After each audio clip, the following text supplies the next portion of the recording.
नमस्कार, स्वागत है आपका। जनता टीवी देख रहे हैं आप और मैं हूं आपके साथ अभिषेक। खबरों का रुख करेंगे, बड़ी खबर के साथ शुरुआत करेंगे। सपा अध्यक्ष अखिलेश यादव ने प्रेस कॉन्फ्रेंस आज करेंगे दोपहर 12 बजे कॉन्फ्रेंस करेंगे अखिलेश यादव। सपा कार्यालय में आज दोपहर में होगी प्रेस कॉन्फ्रेंस। तो बड़ी खबर आपको बता रहे हैं, लखनऊ से आज सपा मुख्यालय पर प्रेस कॉन्फ्रेंस करेंगे अखिलेश यादव। और इसके साथ ये भी जानकारी सामने आ रही है कि आज जो बीजेपी के बागी विधायक है दारा सिंह है, वो आज समाजवादी पार्टी का दामन थामेंगे और साइकिल पर सवार हो जाएंगे। इसी को लेकर ये प्रेस कॉन्फ्रेंस बेहद ही खास कह सकते हैं।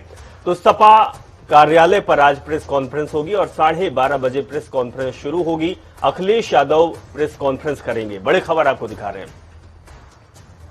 तो सपा अध्यक्ष अखिलेश यादव की आज प्रेस कॉन्फ्रेंस होगी और ये चुनाव को देखते हुए बेहद ही खास कह सकते हैं। और साथ में ये भी कह सकते हैं क्योंकि जो बीजेपी के बागी विधायक हैं, जो केंद्रीय कैबिनेट मंत्री रहे हैं उत्तर प्रदेश के, वो आज समाजवादी पार्टी में शामिल हो जाएंगे। तो दारा सिंह आज समाजवादी में शामिल हो जाएंगे। उत्तर प्रदेश विधानसभा चुनाव की तारीखों के साथ ही नेताओं के दल बदल का दौर भी चल रहा है। इस बीच राज्य सरकार में मंत्री रहे स्वामी प्रसाद मौर्य के बाद मंत्री दारा सिंह चौहान ने भी इस्तीफा दे दिया है। योगी सरकार में पर्यावरण एवं जंतु उद्यान मंत्री रहे दारा सिंह चौहान अब 16 जनवरी यानी कि आज समाजवादी पार्टी में शामिल हो जाएंगे। उन्होंने बीजेपी की सरकार पर पिछड़ों, दलितों, वंचितों, किसानों और बेरोजगारों की उपेक्षा का आरोप लगाया। वहीं शुक्रवार को स्वामी प्रसाद मौर्य समाजवादी पार्टी में शामिल हुए और उन्होंने बताया कि पहले से ही तय था कि चौहान 16 जनवरी को सपा में शामिल होंगे।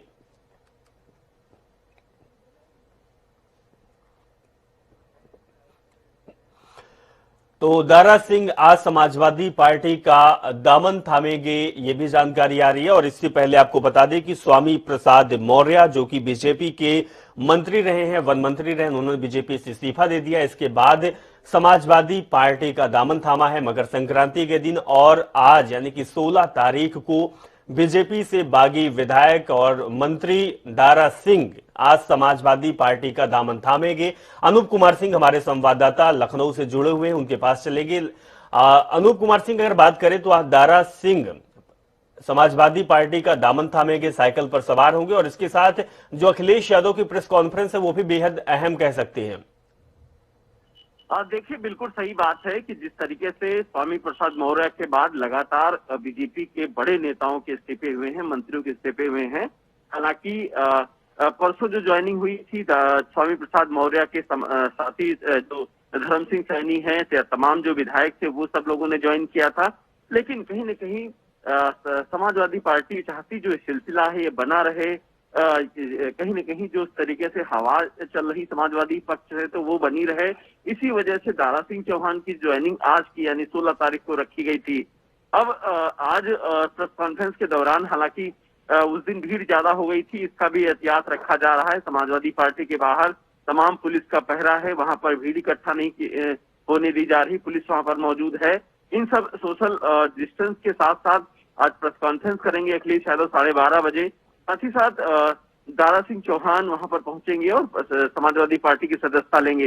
यानी कहा जा सकता है जो सिलसिला चला था समाजवादी पार्टी वो जो एक हवा है, कहीं न कहीं माहौल समाजवादी पार्टी के पक्ष में उत्तर प्रदेश में बन रहा है। क्योंकि लगातार जिस तरीके से भाजपा के बड़े नेताओं का टूटना और समाजवादी पार्टी में ही जाना, क्योंकि तमाम और राजनीतिक दल हैं, ऐसे में समाजवादी पार्टी कोशिश कर रही है कि लगातार ये माहौल बना रहे। आज 12:30 बजे प्रेस कॉन्फ्रेंस करेंगे और साथ ही साथ बिल्कुल अनूप जी, हम आपसे ये भी जानना समझना चाहेंगे क्योंकि आप लोगों के बीच जानते हैं जिस तरीके से बीजेपी के नेता टूट रहे हैं, समाजवादी पार्टी में शामिल हो रहे हैं, कुछ समाजवादी पार्टी के नेता भी बीजेपी का दामन थाम रहे हैं।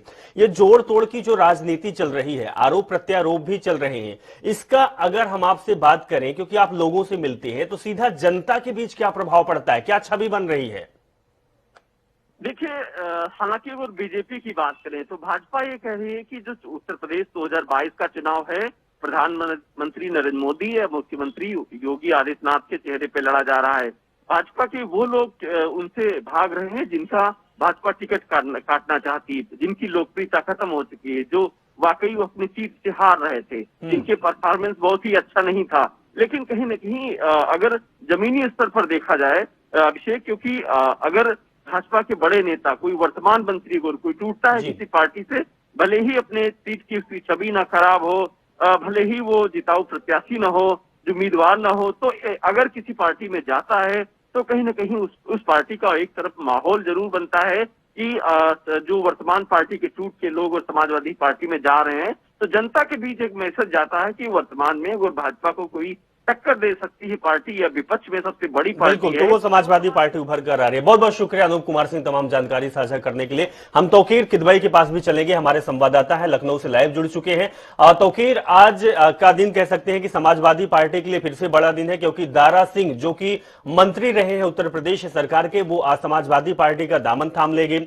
हम क्या कह सकते हैं कि समाजवादी पार्टी का जो कुनबा है वो लगातार मजबूत होता जा रहा है। हम आपसे ये भी जानेंगे कि दारा सिंह के साथ क्या कुछ और विधायक भी समाजवादी पार्टी का दामन थामेंगे?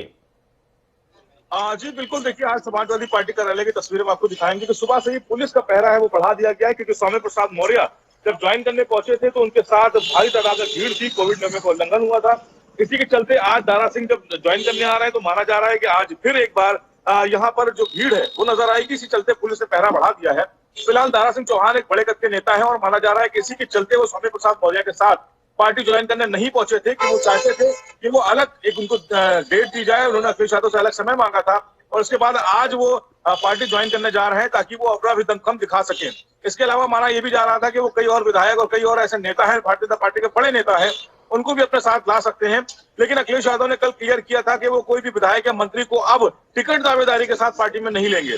तो फिलहाल जो भी नेता अगर उनके साथ ज्वाइन होते हैं या पार्टी आज समाजवादी दफ्तर में दिखाई देते हैं तो जाहिर तौर पर वो टिकट के दावेदार नहीं होंगे, लेकिन समाजवादी पार्टी का दामन थाम सकते हैं। जी तौकीर, अगर बात की जाए तो अखिलेश यादव की जो प्रेस कॉन्फ्रेंस होनी है वो केवल क्या दारा सिंह को लेकर, जो ज्वाइनिंग को लेकर प्रेस कॉन्फ्रेंस होनी है, या कुछ और ऐलान भी अखिलेश यादव कर सकते हैं? देखिए करीब 19 ऐसे प्रत्याशी हैं पहले फेज के जो अभी बाकी है, जिनका नाम अभी सामने नहीं आया है। अभी उनके नामों पर मुहर लग चुकी है, लेकिन आज वो लिस्ट भी सामने आ सकती है। तो जो 56 उम्मीदवार होंगे पहले फेज के, उनकी लिस्ट समाजवादी पार्टी पूरी तरह से जारी कर देगी। इसके अलावा जो दारा सिंह चौहान है उसके साथ कई और बड़े नेता हैं, वो भी माना जा रहा है कि पार्टी का दामन आज थामेंगे। इसके अलावा गाजियाबाद के एक बड़े नेता का नाम सामने आ रहा है कि वो भी आज समाजवादी पार्टी में शामिल हो सकते हैं दारा सिंह चौहान के साथ में। तो कई अभी बड़े उलटफेर करने की तैयारी में अखिलेश यादव नजर आ रहे हैं। तो फिलहाल आज का दिन समाजवादी पार्टी के लिए काफी महत्वपूर्ण है।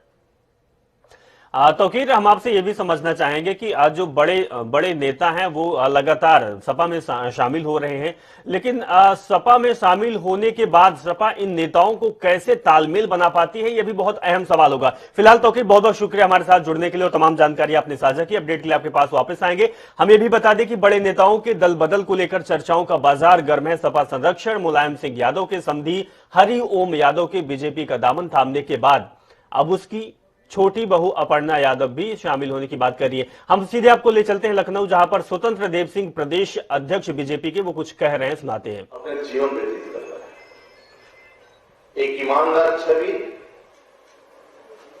दलित, शोषित, वंचितों के, पिछड़ों के न्याय के लिए, उनके सम्मान के लिए, उनका शोषण न हो, उनके ऊपर किसी प्रकार का अत्याचार ना हो, ऐसे असीम अरुण जी के परिवार के पिताजी भी डीजीपी रहते हुए भी अपना जीवन व्यतीत किया और दलित, शोषित, वंचितों के लिए, सम्मान के लिए रचनात्मक के माध्यम से और पुलिस में रहते हुए किसी प्रकार गुंडे किसी प्रकार का इनका शोषण न करें, इसके लिए संघर्ष करते और न्याय करते हैं। आज उसी रास्ते पर असीम अरुण जी भी यहां तक वो पहुंचे। क्या उनके मन में आया, क्या सोचे और क्यों भारतीय जनता पार्टी राजनीतिक दल में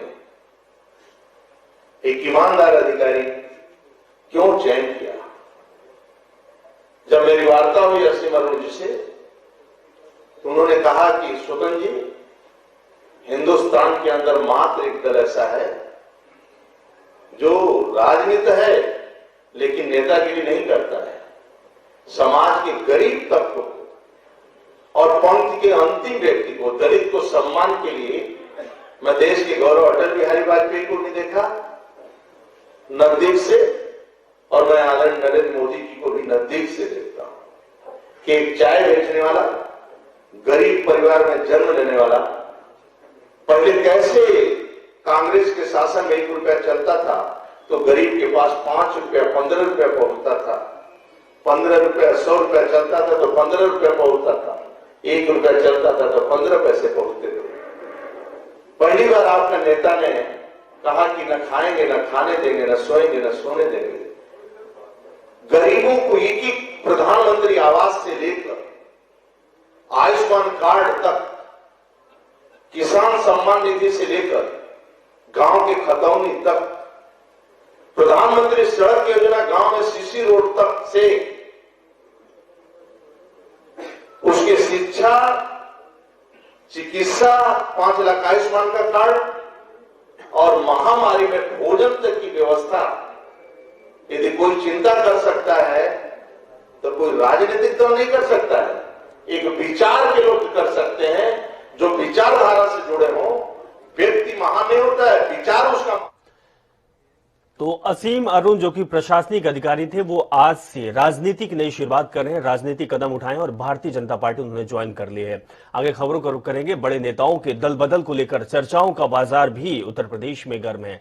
सपा संरक्षक मुलायम सिंह यादव ने समधी हरिओम यादव की बीजेपी का दामन थामने के बाद अब उनकी छोटी बहू अपर्णा यादव के भी भाजपा में शामिल होने की चर्चा तेज हो गई है।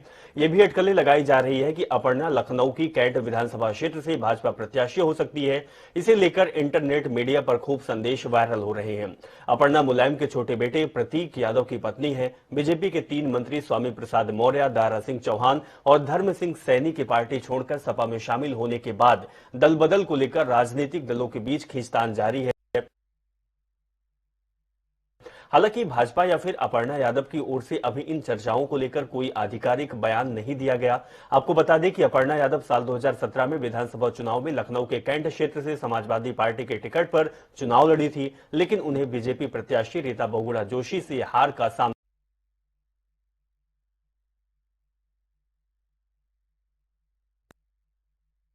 सांसद ने कहा इस पोस्ट के जरिए मन के अंदर चल रहे द्वंद्व को प्रस्तुत किया है। वहीं उन्होंने पार्टी छोड़ने की अटकलों के बीच अपना रुख भी स्पष्ट किया है। बीजेपी सांसद ने अपनी पोस्ट से पिता के खिलाफ इंटरनेट मीडिया पर होने वाली टिप्पणी पर भी अपनी तीखी प्रतिक्रिया व्यक्त की है। इसके साथ उन्होंने पिता और पार्टी को लेकर भी अपनी बात सहजता से कही है। पोस्ट की शुरुआत अपने पिता स्वामी प्रसाद मौर्य से करते हुए लिखा है कि मैं कुछ मांग और पूरा ना हो, ऐसे तो हालात नहीं है। मैं पुकारूं और पापा ना सुने, इतने भी हम दूर नहीं। इसके बाद उन्होंने अपनी पोस्ट में प्रधानमंत्री मोदी और पिता के बीच होने वाली बात का जिक्र करते हुए लिखा है कि प्रधानमंत्री के मुझे बेटी के रूप में मेरे पिता से मांगे गए वचन से बधी हुई हो। उन्होंने लिखा है कि प्रधानमंत्री जी के बोले गए शब्द की मौर्य जी, ये बेटी अब हमारी बेटी है, ये बेटी हमने ले ली, गूंज जाते हैं।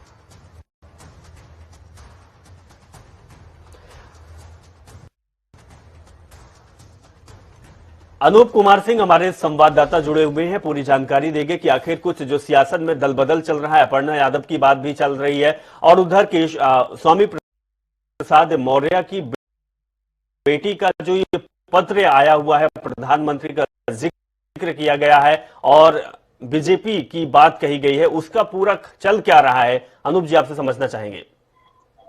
देखिए, अभिषेक, कयास लगाए जा रहे थे क्योंकि स्वामी प्रसाद मौर्य जब भाजपा समाजवादी पार्टी में शामिल हुए तो वर्तमान में सांसद है संघमित्रा मौर्य, उन्हीं की बेटी है। तो इस ब्लॉक से कहीं ना कहीं ये समझ में स्पष्ट रूप से आता है कि स्वामी प्रसाद मौर्य को लेकर जो उनकी बेटी है संघमित्रा को लेकर जिस तरीके से अटकलें लगाई थी, उन्होंने बिल्कुल साफ तौर से कह दिया है कि पिता पुत्र का जो संबंध है वो बिल्कुल बना रहेगा। लेकिन कहीं ना कहीं प्रधानमंत्री का जब जिक्र किया गया या साफ संदेश दिया गया कि प्रधानमंत्री भी कहीं न कहीं उनके पिता के रूप में है, उन्होंने उनके स्वामी प्रसाद मौर्य से बेटी के रूप में मांगा था, इस निश्चित तौर पर वो भाजपा में ही रहेंगी, ये एक संदेश दिया गया है। अब दूसरी बात, जो राजनीतिक दल उथल पुथल मची है, बिल्कुल सही बात है।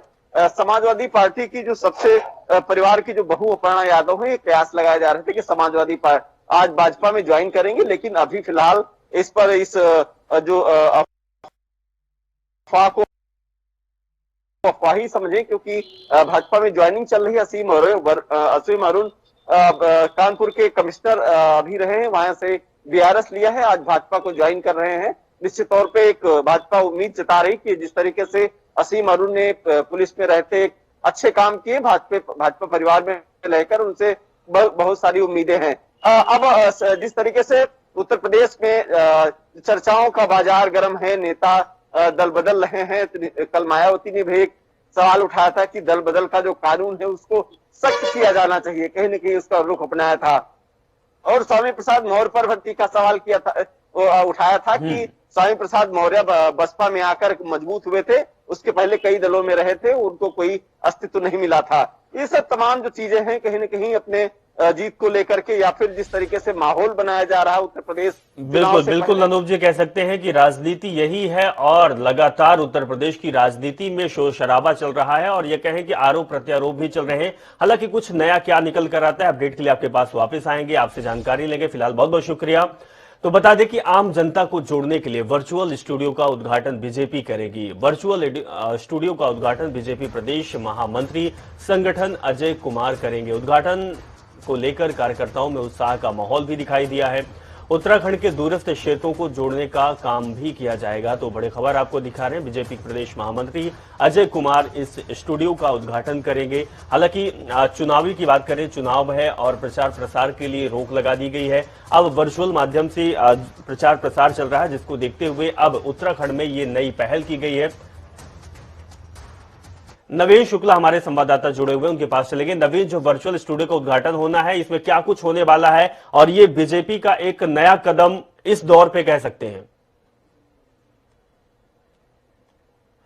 जी, निश्चित तौर पर लगातार बीजेपी अपने आप को मजबूत करने में लगी हुई है और इसके साथ ही अब से कुछ ही देर में वर्चुअल स्टूडियो का जो है वह उद्घाटन होगा। इसका साफ तौर पर यही इस उद्घाटन से ये होगा कि जो दूरस्थ क्षेत्र हैं, उत्तराखंड के दूरस्थ क्षेत्र हैं, वहां के लोगों को किस तरीके से जोड़ा जाए, इंटरनेट के माध्यम से कैसे जोड़ा जाए, सोशल मीडिया के माध्यम से किस तरीके से जोड़ा जाए। तो इसकी कवायद तेज कर दी गई है और आज अब से कुछ ही देर में जनरल बिपिन रावत सभागार में इस स्टूडियो का उद्घाटन होने वाला है। जो संगठन महामंत्री हैं अजय हैं वह करेंगे। तो कहीं ना कहीं एक बड़ी उपलब्धि भी मानी जा रही है कि जो बीजेपी है वह पूरी तरीके से आम जनता के बीच में कैसे जाए, पब्लिक के बीच में कैसे जाए, जो अपने कार्य हैं उसको कैसे बताए और जो प्रत्याशी हैं वह लोगों के बीच में कैसे जाए। तो साफ तौर पर इस वर्चुअल स्टूडियो के माध्यम से लोगों को जोड़ने का काम किया जाएगा और इसकी कवायद भी तेज कर दी गई है। और साथ में ही अब से कुछ ही देर में इस स्टूडियो का उद्घाटन होगा। तमाम सारे जो कार्यकर्ता हैं वहां पर पहुंच रहे हैं और अब जिस तरीके से अब इंटरनेट और सोशल मीडिया के माध्यम से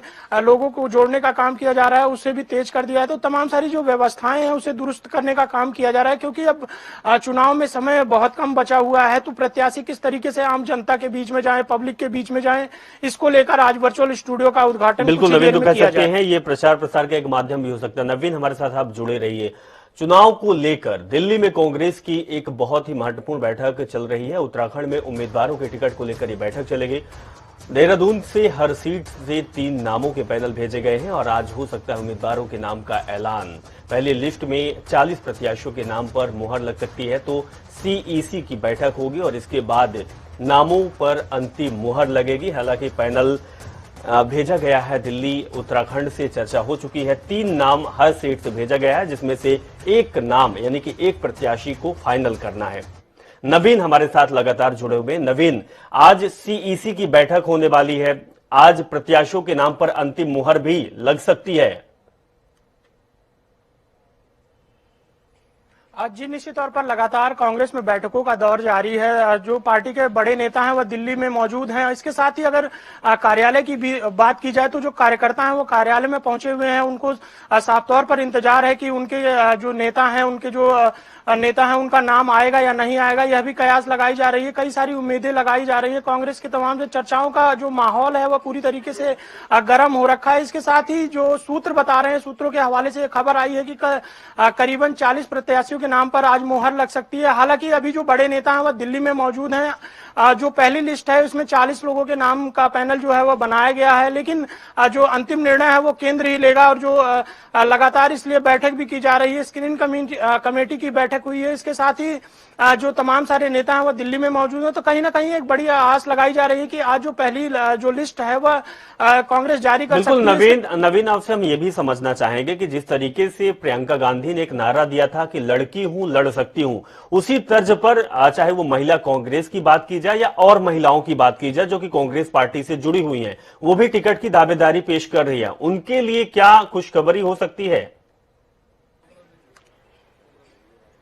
जी निश्चित तौर पर जिस तरीके से कांग्रेस द्वारा लगातार यह कहा जा रहा था कि महिलाओं को वरीयता दी जाएगी, आगे बढ़ाया जाएगा, इसके साथ ही 30% की बात भी कही गई। हमारी बात हुई थी प्रदेश प्रवक्ता से, तो उनका साफ तौर पर यही कहना था कि महिलाओं को करीबन 30% का आरक्षण दिया जाएगा। हालांकि अभी जो लिस्ट है उसमें लिस्ट की जो घोषणा अभी नहीं हुई है, लेकिन कहीं ना कहीं कयास ये जरूर लगाई जा रही है कि अब की बार जो महिलाएं हैं उन्हें अधिक से अधिक टिकट दिया जाएगा और महिलाओं को प्रत्याशी के रूप में जो उत्तराखंड के अलग अलग जिले हैं, अलग अलग वो जगह है, वहां पर उनको प्रत्याशी के रूप में रखा जाएगा। लेकिन अभी सबसे बड़ा सवाल यही होता है कि जो 40 की लिस्ट, आज पहली लिस्ट आने वाली है, सूत्रों के हवाले से जो खबर आ रही है कि वो 40 लिस्ट में कितनी महिलाएं होंगी और कितने पुरुष होंगे, या तो लिस्ट आने के बाद ही पता चलेगा। लेकिन कहीं ना कहीं कांग्रेस का साफ तौर पर यह कहना है कि महिलाओं को अब की बार वरीयता जरूर दी जाएगी। बिल्कुल बिल्कुल, बहुत बहुत शुक्रिया नवीन, हमारे साथ जुड़ने के लिए, तमाम जानकारी आपने साझा की है। तो उत्तराखंड में इसी बीच कोरोना का संक्रमण भी चल रहा है, लगातार आंकड़े मिल रहे हैं। शनिवार को राज्य में 3,848 नए मामले सामने आए, वहीं 2 संक्रमितों की मौत भी हुई। अब तक कुल 7,428 मरीजों की मौत हो चुकी है। पिछले 24 घंटे में 1,184 मरीज ठीक हो चुके हैं, जिन्हें मिलाकर 3,37,537 मरीजों ने संक्रमण को मात दी है। वर्तमान में 14,892 सक्रिय मरीजों का इलाज चल रहा। आपको बता दें कि प्रदेश की रिकवरी दर 91% से ऊपर रही। सैंपल जांच के आधार पर संक्रमण दर 12.42% पहुंच गई है। उत्तराखंड में चुनाव आयोग की सख्ती के बाद शासन ने आबकारी सचिव और आबकारी संयुक्त पद के आयुक्त पद के हरिचंद्र सेमवाल को हटा दिया है। उनकी जगह आबकारी सचिव पद पर रविनाथ रमन और आबकारी आयुक्त के पद पर नितिन भदौरिया को तैनात किया गया है। दरअसल सरकार ने आचार संहिता लगने से पहले 7 जनवरी को आबकारी आयुक्त के पद से नितिन भदौरिया को हटाते हुए सचिव आबकारी हरिचंद्र सेमवाल को ही आयुक्त की जिम्मेदारी दी गई थी। पूर्व मुख्यमंत्री हरीश रावत ने सरकार के इस फैसले पर सवाल भी खड़े करते हुए सोशल मीडिया में पोस्ट डाली थी। वहीं कांग्रेस नेता भी लगातार सरकार के इस कदम की आलोचना कर रहे थे। शनिवार को चुनाव आयोग के आदेश के बाद सचिव कार्तिक अरविंद सिंह हॉकी ने हरिचंद्र सेमवाल को आबकारी सचिव और आबकारी आयुक्त की दोनों जिम्मेदारी से मुक्त कर दिया है। उत्तराखंड एसटीएफ ने पुरानी करेंसी के बदले नए नोट बदलने वाले गैंग को गिरफ्तार किया है। गैंग के 7 लोगों को गिरफ्तार कर करीब 4 करोड़ से अधिक की रकम बरामद की है। रकम किसकी है, इसको लेकर ज्वालापुर कोतवाली में देर रात तक आरोपियों से पूछताछ की गई है। इनकम टैक्स विभाग को भी जानकारी दे दी गई। पुलिस के मुताबिक उत्तराखंड एसटीएफ को हरिद्वार में पुरानी करेंसी के बदले गए नोट बदलने की सूचना मिल रही थी। एसटीएफ ने आरोपियों की धरपकड़ के लिए जाल बिछाया और शनिवार देर शाम एसटीएफ के इंस्पेक्टर अब्दुल कलाम की अगुवाई में टीम ने मध्य हरिद्वार की एक कॉलोनी में छापा मारा, जहां से 7 आरोपियों को गिरफ्तार किया गया। उनके कब्जे से नोटबंदी से पहले चलने वाले करीब 4 करोड़ रुपए के पुराने नोट भी बरामद हुए। आपको बता दें कि सभी नोट 500 और 1000 के हैं। गिरफ्तार 7 आरोपियों से 3 स्थानीय और 4 उत्तर प्रदेश के मुरादाबाद और अमरोहा जिले के निवासी हैं।